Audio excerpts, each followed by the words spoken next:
Hello everyone, आज हम पढ़ेंगे क्लास 10 ज्योग्राफी का चैप्टर नंबर 2 जिसका नाम है forest and wild life resources. दोस्तों, हमारे इस प्लानेट अर्थ के ऊपर केवल हम ही लोग नहीं रहते, बल्कि हमारी तरह कई सारी लिविंग स्पीसीज भी देखने को मिलती हैं। जैसे कई सारे एनिमल्स देखने को मिलते हैं, कई सारे प्लांट्स देखने को मिलते हैं, कई सारी बर्ड्स देखने को मिलती हैं। यानी कि हमें हमारी अर्थ पर बायोडाइवर्सिटी देखने को मिलती है।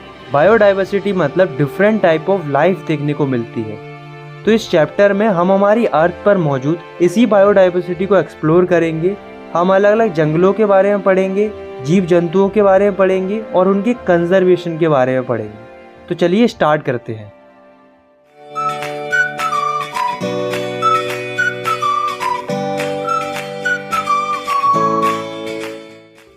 तो इस चैप्टर में सबसे पहले हम पढ़ते हैं फ्लोरा एंड फौना के बारे में। फ्लोरा मतलब जितनी भी प्लांट्स स्पीसीज होती हैं अर्थ के ऊपर उसे हम कहते हैं फ्लोरा, और जितनी भी एनिमल स्पीसीज होती हैं अर्थ के ऊपर उसे हम कहते हैं फौना। अगर मैं सिंगल वर्ड में डिफाइन करूं तो फ्लोरा होता है प्लांट लाइफ और फौना होता है एनिमल लाइफ। अब हम देखते हैं इंडिया के कंटेस्ट में कि इंडिया में कितनी फ्लोरा एंड फौना है। Flora and fauna in India, तो हमारी India one of the richest country है पूरे वर्ल्ड में in terms of biodiversity.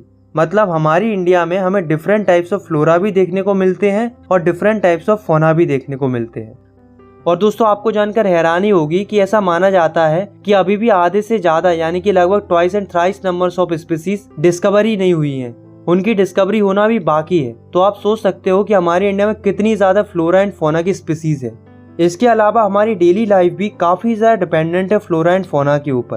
Flora and fauna की मदद से हमें खाना मिलता है, कपड़े मिलते हैं, रॉ मटेरियल्स मिलते हैं, मेडिसिन मिलती हैं। इसके अलावा हमारा एनवायरनमेंट बैलेंस रहता है। तो कहने का मतलब ये है कि हम काफी निर्भर है फ्लोरा एंड फौना के ऊपर। पर दोस्तों, चिंता की बात ये है कि इंसान इतना लापरवाह हो गया है कि वो अपने फायदे के लिए फॉरेस्ट एंड वाइल्ड लाइफ को डिस्ट्रॉय करने में लगा हुआ है, यानी कि इनसेंसिटिव हो गया है। अगर ऐसा ही चलता रहा तो कई सारे पेड़ों की और जानवरों की स्पीसीज विलुप्त हो जाएंगी। इसलिए जरूरत है उन्हें कंजर्व करने की, यानी कि उन्हें बचाने की, क्योंकि वाइल्ड लाइफ पॉपुलेशन और फॉरेस्ट्री कंटिन्यूसली डिक्लाइन कर रही है। नेक्स्ट टॉपिक है हमारा conservation of forest and wild life in India. इस टॉपिक में हम पढ़ेंगे कि फॉरेस्ट एंड वाइल्ड लाइफ को कंजर्व करने के लिए कौन कौन से स्टेप लिए जाते हैं। लेकिन उससे पहले हम ये जान लेते हैं कि कंजर्वेशन करने की जरूरत क्या है, कंजर्वेशन करने का फायदा क्या है, बेनिफिट्स ऑफ कंजर्वेशन। चलिए जानते हैं। तो पहला बेनिफिट है conservation preserve the ecological diversity and our life support system water, air and soil. मतलब कंजर्वेशन करने से इकोलॉजिकल डाइवर्सिटी सुरक्षित रहती है और साथ में हमारा जीवन जिन चीजों पर डिपेंडेंट रहता है वो भी सुरक्षित रहती हैं, जैसे कि वाटर, एयर, सॉइल। इसलिए कंजर्वेशन करना जरूरी है और अच्छा है। कंजर्वेशन करने का दूसरा बेनिफिट है it also preserve the genetic diversity of plants and animal for better growth of species and breeding. मतलब कंजर्वेशन करने से जेनेटिक डाइवर्सिटी सुरक्षित रहती है, मतलब प्लांट्स एंड एनिमल की अलग अलग वैरायटी सुरक्षित रहती है, ताकि उन स्पीसीज की बेटर ग्रोथ और उनकी अलग अलग ब्रीड यानी कि वैरायटी आगे देखने को मिल सके। जैसे आज हम जो एग्रीकल्चर करते हैं उसमें हम डिफरेंट वेराइटीज ऑफ क्रॉप उगाते हैं और हम इसके ऊपर काफी डिपेंडेंट हैं। अगर हमने कंजर्वेशन नहीं किया तो हमें जेनेटिक डाइवर्सिटी देखने को नहीं मिलेगी, मतलब डिफरेंट टाइप्स ऑफ वेराइटीज देखने को नहीं मिलेंगी। सिमिलरली कई सारे लोग फिशेज के ऊपर काफी ज्यादा डिपेंडेंट होते हैं। इनफैक्ट उनका मेन खाने का सोर्स फिशेज होती है। आज के समय में डिफरेंट टाइप्स ऑफ फिशेज देखने को मिलती है, लेकिन इनकेस अगर कोई फिश की वैरायटी खत्म हो जाती है यानी कि विलुप्त हो जाती है तो वो हमें आगे देखने को नहीं मिलेगी। इसलिए कंजर्वेशन करना जरूरी है ताकि जेनेटिक डाइवर्सिटी प्रिजर्व रहे और आगे भी अलग अलग वैरायटी देखने को मिल सके। अब हम देखते हैं कि गवर्नमेंट ने कंजर्वेशन के लिए कौन कौन से स्टेप लिए। चलिए देखते हैं। तो देखो, हमारी गवर्नमेंट द्वारा वाइल्ड लाइफ को प्रोटेक्ट करने के लिए सबसे पहला स्टेप लिया जाता है 1972 में।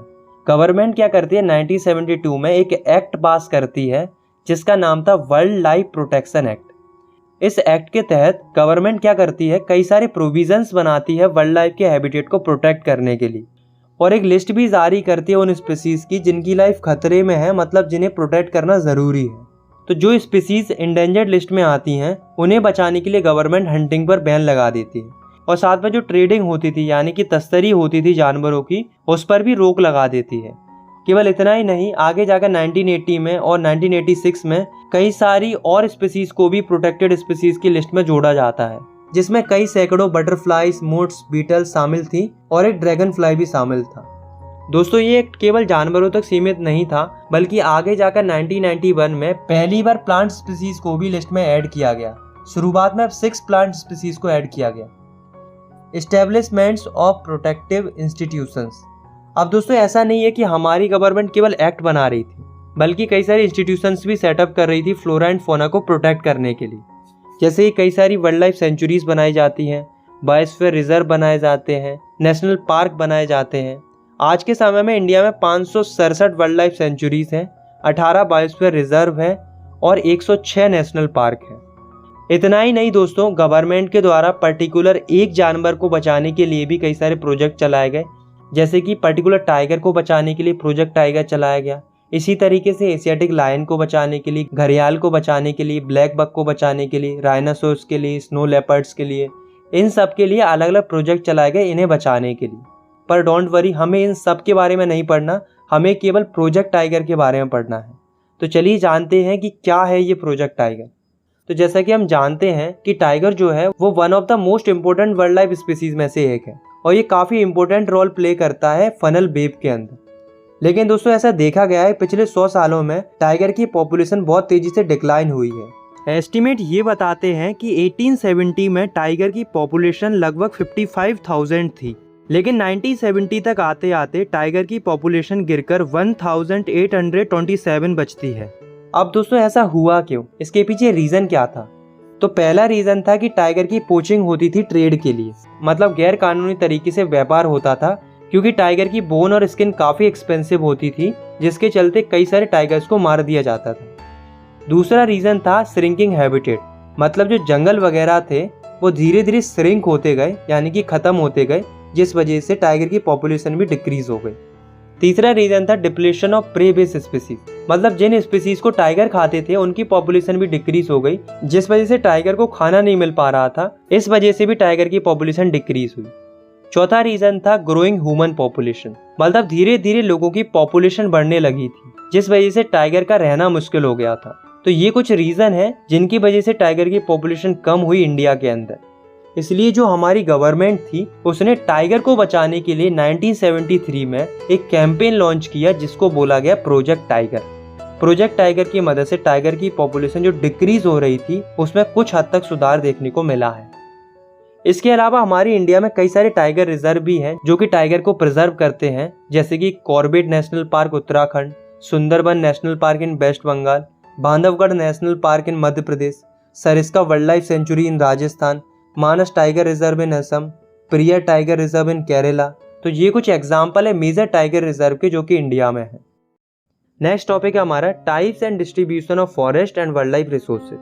अब हम पढ़ते हैं कि फॉरेस्ट कितने टाइप के होते हैं, मतलब गवर्नमेंट ने फॉरेस्ट को कंजर्व करने के लिए कितने टाइप में बांटा है। तो फॉरेस्ट को 3 टाइप में बांटा गया है। पहले है रिजर्व फॉरेस्ट, दूसरे है प्रोटेक्टेड फॉरेस्ट और तीसरे अनक्लास्ड फॉरेस्ट। सबसे पहले हम पढ़ते हैं रिजर्व फॉरेस्ट के बारे में।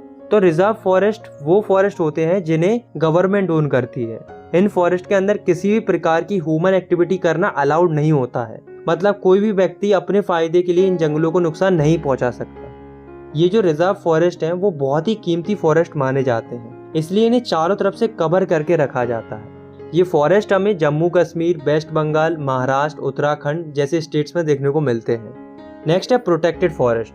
तो प्रोटेक्टेड फॉरेस्ट भी गवर्नमेंट के द्वारा ही ओन किए जाते हैं। ये जो फॉरेस्ट होते हैं वो काफ़ी ज़्यादा प्रोटेक्टेड रहते हैं, बट ये उतने प्रोटेक्टेड नहीं होते जितने रिजर्व फॉरेस्ट होते हैं। इनमें क्या होता है, जो लोकल लोग होते हैं, मतलब जंगलों के आसपास के जो लोग होते हैं, उनको गवर्नमेंट अलाउ कर देती है फ्यूल वुड कलेक्ट करने के लिए और जानवरों को चराने के लिए। लेकिन फिर भी गवर्नमेंट इन जंगलों के ऊपर कड़ी निगरानी रखती है कि कहीं कोई इंसान इन जंगलों को ज़्यादा नुकसान तो नहीं पहुंचा रहा। ये जो फॉरेस्ट है वो काफ़ी बड़ी स्केल में पाए जाते हैं। इनफैक्ट इंडिया के टोटल फॉरेस्ट में से 1/3 फॉरेस्ट प्रोटेक्टेड फॉरेस्ट है। ये फॉरेस्ट हमें राजस्थान, हरियाणा, बिहार, पंजाब जैसे स्टेट्स में देखने को मिलते हैं। लास्ट है अनक्लास्ड फॉरेस्ट। तो अनक्लास्ड फॉरेस्ट ऐसे फॉरेस्ट होते हैं जिन्हें प्राइवेट एजेंसीज भी मैनेज करती हैं, as well as government agencies भी मैनेज करती हैं। इन फॉरेस्ट के अंदर सभी ह्यूमन एक्टिविटीज अलाउड रहती हैं, मतलब कोई भी व्यक्ति जंगल के रिसोर्सेज का यूज कर सकता है। इस तरह के फॉरेस्ट में वेस्टलैंड भी शामिल होते हैं। अनक्लास्ड फॉरेस्ट हमें नॉर्थ ईस्ट स्टेट्स में और गुजरात के कई हिस्सों में देखने को मिलते हैं। अब एक पॉइंट याद रखना कि रिजर्व फॉरेस्ट और प्रोटेक्टेड फॉरेस्ट, इन दोनों को हम कलेक्टिवली परमानेंट फॉरेस्ट कहते हैं। दोस्तों अगर हम मध्य प्रदेश की बात करें तो मध्य प्रदेश में जितना भी फॉरेस्ट है, मतलब टोटल फॉरेस्ट एरिया, उसमें से 75% एरिया परमानेंट फॉरेस्ट से कवर्ड है। तो आप सोच सकते हो कि मध्य प्रदेश में कितनी ज्यादा परमानेंट फॉरेस्ट है। इनफैक्ट सबसे ज्यादा परमानेंट फॉरेस्ट हमें मध्य प्रदेश में ही देखने को मिलते हैं। Community and conservation. दोस्तों अभी तक हमने देखा कि गवर्नमेंट कैसे प्रोटेक्ट कर रही थी फॉरेस्ट एंड वाइल्ड लाइफ को, लेकिन अब हम देखेंगे कम्युनिटीज ने कैसे प्रोटेक्ट किया फॉरेस्ट एंड वाइल्ड लाइफ को। दोस्तों ऐसा देखा गया है कि केवल गवर्नमेंट ने ही स्टेप नहीं लिए, बल्कि कई सारी कम्युनिटीज ने भी, मतलब आम लोगों ने भी अपने लाइवलीहुड और फॉरेस्ट को बचाने के लिए कई सारे कदम उठाए। जैसे कि मैं आपको कुछ एग्जांपल देता हूँ। जैसे कि सबसे पहले हम बात करते हैं सरिस्का टाइगर रिजर्व की। तो यहाँ पर क्या हुआ था, जो गवर्नमेंट थी उसने सरिस्का टाइगर रिजर्व में माइनिंग करने का प्लान किया।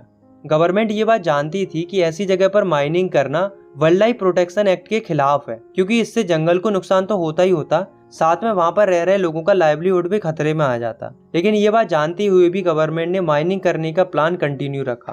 तो इसके विरोध में जो वहां की कम्युनिटी थी, मतलब आसपास के लोग थे, वो इसके अगेंस्ट में आवाज उठाते हैं, इनफैक्ट प्रोटेस्ट करते हैं और गवर्नमेंट को अपोज करते हैं उनके इस डिसीजन के लिए। इसका रिजल्ट ये आता है कि गवर्नमेंट को अपना डिसीजन चेंज करना पड़ता है, मतलब उस जगह पर माइनिंग करने के प्लान को कैंसिल करना पड़ता है। दूसरी हम बात करते हैं अलवर डिस्ट्रिक्ट ऑफ राजस्थान की। तो यहाँ पर क्या हुआ था, अलवर डिस्ट्रिक्ट के कुछ गांवों ने मिलकर, यानी कि लगभग 5 गांवों के लोगों ने मिलकर ये डिसाइड किया कि वो 1200 हेक्टेयर में फैले इस फॉरेस्ट को प्रोटेक्ट करेंगे। इसके लिए उन्होंने अपने मन से ही उस फॉरेस्ट को सेंचुरी डिक्लेयर कर दिया और उस सेंचुरी का नाम रखा भैरवदेव दाकव सेंचुरी। वहाँ के लोगों ने सेंचुरी को प्रोटेक्ट करने के लिए खुद से ही कई सारे रूल्स एंड रेगुलेशन बनाए और उन्होंने देखभाल करना शुरू कर दिया कि कोई हंटिंग वगैरह तो नहीं कर रहा। आज भी वहाँ के लोग अपनी दम पर उस सेंचुरी को प्रोटेक्ट करते हैं, क्योंकि उन्हें पता है कि नेचर है तो फ्यूचर है। थर्ड हम बात करते हैं चिपको मूवमेंट की, या हम इसे चिपको आंदोलन भी कह सकते हैं। तो ये आंदोलन हिमालयन रीजन की इंडिजीनियस स्पीसीज के द्वारा किया गया था। इन्होंने क्या किया था, पेड़ों को बचाने के लिए ये पेड़ों से चिपक कर खड़े हो गए थे, जैसा कि आप इस इमेज में भी देख सकते हो। आपको पता है इनकी फीलिंग क्या थी उस समय पर? ये कह रहे थे कि अगर पेड़ काट रहे हो ना तो पहले हमें काटो, आप पेड़ तब तक नहीं काट सकते जब तक हम जीवित रहेंगे। ये लोग कई दिनों तक ऐसे ही पेड़ों से चिपक कर खड़े रहे और ये तब तक खड़े रहे जब तक पेड़ काटने वाले लोग वापस नहीं चले गए। उनकी इस डेडिकेशन के चलते वो डिफोरेस्टेशन को रोक पाए। और इतना ही नहीं, इन्होंने केवल पेड़ नहीं बचाए बल्कि इन्होंने कई सारे पेड़ लगाए भी, यानी कि अफोरेस्टेशन भी किया। सिमिलरली अब हम पढ़ते हैं बीज बचाओ आंदोलन को, जिसको सेव द सीड्स मूवमेंट भी बोला जाता है। वो लेट 1980s में शुरू किया गया था। इसकी शुरुआत हैनवल रिवर वैली से हुई, जो कि तहरी डिस्ट्रिक्ट उत्तराखंड में है। वहाँ के कुछ एक्टिविस्ट ने इस मूवमेंट को शुरू किया और इस मूवमेंट को जो लीड कर रहे थे वो थे विजय जरदार। इन लोगों को काफी अच्छी नॉलेज थी, ज्ञान था ट्रेडिशनल एग्रीकल्चर का। ये लोग खुद भी प्रैक्टिस करते थे ट्रेडिशनल एग्रीकल्चर को और ये कई सारे ट्रेडिशनल सीड्स को, फॉरेस्ट को प्रिजर्व भी करते थे ताकि सस्टेनेबल डेवलपमेंट हो सके और फ्यूचर में भी ट्रेडिशनल सीड्स की मदद से ट्रेडिशनल प्लांट्स और क्रॉप्स उगाई जा सके। नेक्स्ट हम बात करते हैं जॉइंट फॉरेस्ट मैनेजमेंट की। तो जॉइंट फॉरेस्ट मैनेजमेंट एक प्रोग्राम था जो कि गवर्नमेंट ने शुरू किया था। इसके थ्रू गवर्नमेंट क्या करती थी, कम्युनिटीज को रिस्पॉन्सिबिलिटी देती थी फॉरेस्ट को संभालने की और उसकी देखभाल करने की। इसके बदले में गवर्नमेंट कहती थी कि तुम फॉरेस्ट की नॉर्मल चीजों का यूज कर सकते हो अपने लाइवलीहुड को बेहतर करने के लिए। इससे क्या होगा, गवर्नमेंट का काम भी हो जाएगा, कम्युनिटीज का लाइवलीहुड भी बेहतर हो जाएगा और फॉरेस्ट भी प्रोटेक्ट हो जाएंगे। तो इस प्रोग्राम की सबसे पहले शुरुआत की जाती है 1988 से, जब उड़ीसा की गवर्नमेंट फर्स्ट रेजोल्यूशन पास करती है जॉइंट फॉरेस्ट मैनेजमेंट के लिए। अब हम पढ़ते हैं सेक्रेड ग्रुप्स के बारे में। ये हमारे चैप्टर का लास्ट टॉपिक है। सेक्रेड ग्रुप्स का मतलब होता है पवित्र उपवन या पेड़ पौधे, मतलब ऐसे पेड़ पौधे जिन्हें हमसे प्रोटेक्ट करने के लिए नहीं बोला गया है, लेकिन फिर भी हम उन्हें अपने मन से ही प्रोटेक्ट करते हैं क्योंकि हम उन्हें देवी देवताओं के रूप से पूजते हैं। ऐसे पेड़ पौधों को सेक्रेड ग्रुप्स बोला जाता है। हमारे देश में पुराने समय से ही पेड़ पौधों की पूजा होती है और आज भी कई सारी कम्युनिटीज ऐसी हैं जो कि अलग अलग पेड़ पौधों की पूजा करती है। जैसे कि छोटा नागपुर रीजन की जो कम्युनिटीज है, मुंडा एंड सेंथल कम्युनिटी, ये पूजा करते हैं महुआ एंड कदम्बा पेड़ की। उनका मानना ये है कि इन पेड़ों में उनके भगवान का निवास है, इसलिए ये इनकी पूजा भी करते हैं और उनकी सुरक्षा भी करते हैं। सिमिलरली उड़ीसा और बिहार की जो ट्राइबल पॉपुलेशन है वो शादियों के दौरान इमली और आम के पेड़ों का यूज करते हैं और उनका प्रोटेक्शन भी किया जाता है क्योंकि वो शुभ माने जाते हैं। और हम लोग भी पीपल के पेड़ की और बरगद के पेड़ की पूजा करते हैं क्योंकि ये पेड़ भी सैक्रेड माने जाते हैं। केवल इतना ही नहीं, हमारा कल्चर तो ऐसा है कि हम तो झरनों को, पर्वतों को, जानवरों को भी सैक्रेड मानते हैं, यानी कि पवित्र मानते हैं और उनकी भी पूजा करते हैं। हम देखते हैं ना, जो मंदिर होते हैं उनके आसपास हमें कई सारे जानवर देखने को मिलते हैं, जैसे कि मकाओ, लंगूर। तो हम उन्हें उस टाइम पर बिल्कुल हर्ट नहीं करते, क्योंकि तब हम उन्हें मंदिर का ही हिस्सा समझते हैं। इसी तरीके से इंडिया के राजस्थान में एक कम्युनिटी है जो कि है बिश्नोई कम्युनिटी। वो भी ब्लैक बक को, नील गाय को, पिकॉक को सैक्रेड मानते हैं, मतलब उनकी पूजा करते हैं, देखभाल करते हैं, सुरक्षा करते हैं। बेसिकली उन्हें अपनी कम्युनिटी का हिस्सा मानते हैं और कोई भी व्यक्ति उन्हें हार्म नहीं पहुंचा सकता। तो कम्युनिटीज का बहुत ज़्यादा कंट्रीब्यूशन है नेचर और उनकी रिसोर्सेज को प्रोटेक्ट करने में, लेकिन कुछ ही कम्युनिटीज प्रयास कर रही हैं, जैसा कि हमने इस चैप्टर में पढ़ा। पर एक बात हमें याद रखनी चाहिए कि नेचर हम सबका है, इसलिए हम सबकी रिस्पॉन्सिबिलिटी बनती है नेचर को प्रोटेक्ट करने की। इसी से रिलेटेड 487 BC में गौतम बुद्ध ने कहा था कि जो पेड़ होता है वो एक ऐसा जीव होता है जो दयालुता और परोपकार से भरा हुआ होता है। ये अपने भरण पोषण के लिए कभी कुछ नहीं मांगता, बदले में ये हमें वो सब कुछ दे देता है जो उसने अपने जीवन भर में कमाया होता है। फल, फूल, पत्ती, लकड़ी, हवा, जो कुछ भी है सब कुछ दे देता है। इवन ये इतना दयालु होता है कि ये उसे भी छाया देता है जो उसे काटने आया होता है। मेरा आपसे केवल यही कहना है कि अगर आप पेड़ लगा नहीं सकते तो कम से कम उन्हें काटो मत। अगर आप जानवरों की सुरक्षा नहीं कर सकते तो कम से कम उन्हें मारो मत। हमारा नेचर, हमारी प्रकृति भगवान का दिया हुआ एक ऐसा तोहफा है जिसे अगर हमने अच्छी नीयत के साथ सही ढंग से इस्तेमाल किया तो ये कभी खत्म नहीं होगा। आई होप आपको ये वीडियो पसंद आई होगी। अगर आपको ये वीडियो पसंद आई तो आप इस वीडियो को लाइक कर सकते हो, चैनल को सब्सक्राइब कर सकते हो ऐसे ही क्लास 10 की वीडियोस आगे देखने के लिए। बाकी मिलते हैं नेक्स्ट वीडियो में, तब तक के लिए टेक केयर, बाय बाय।